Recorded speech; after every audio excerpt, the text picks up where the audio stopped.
I know it is very convenient to cook in batches and use the refrigerator to store meals for the entire week. Many people are doing that because they are just very busy. Are you one of those? Do watch this video.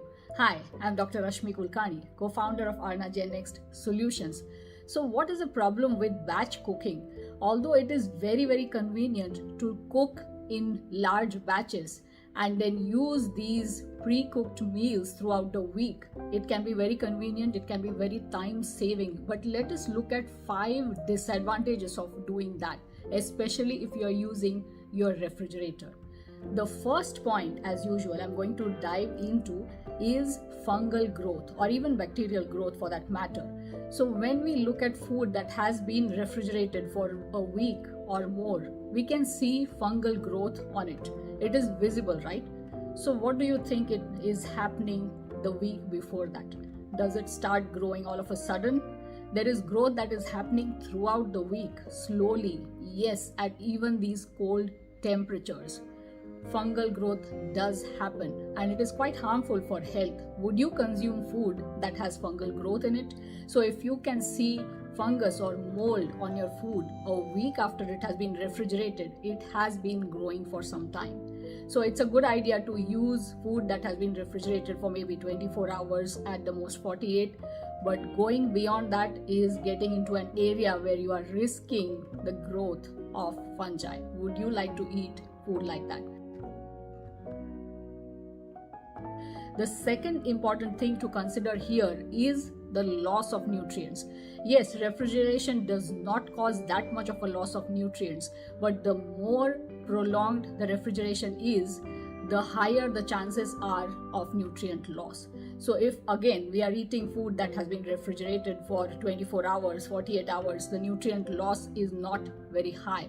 But if refrigeration is longer than that, it might lower the quality of nutrients or the amount of nutrients that you are consuming. What is the third thing to consider? The third important thing here is that a lot of us do not actually check the temperature our refrigerators are at. We just put food in the refrigerator thinking that, oh, it is preserved and we are going to consume it soon enough. But have you checked the temperature of your refrigerator? Is it at an optimum temperature? Is it at 4 degrees or is it higher, which is allowing growth of fungus, of bacteria in it? If the temperature is not low enough, refrigeration is not effective. So what is the fourth thing that we should consider in this? The fourth important thing is when we are looking at nutrient loss, fungal growth, all of these things, we are actually impacting the health of our gut by eating food that is of a poorer quality. So we have to be very mindful of how we use our refrigerator. Do we want our gut health to be impacted because of these practices? And what is the fifth thing to consider? The fifth thing that we also need to know is that food that has been refrigerated for a longer period of time looks different. The appearance changes, the texture changes, it becomes soggy. It is not really that appetizing. Would you like to eat food that has changed in texture, that has changed in quality, that is low in nutrients? These are the 5 important reasons why we would not consider batch cooking and refrigerating food for a week or longer periods of time. So here's your challenge for the week.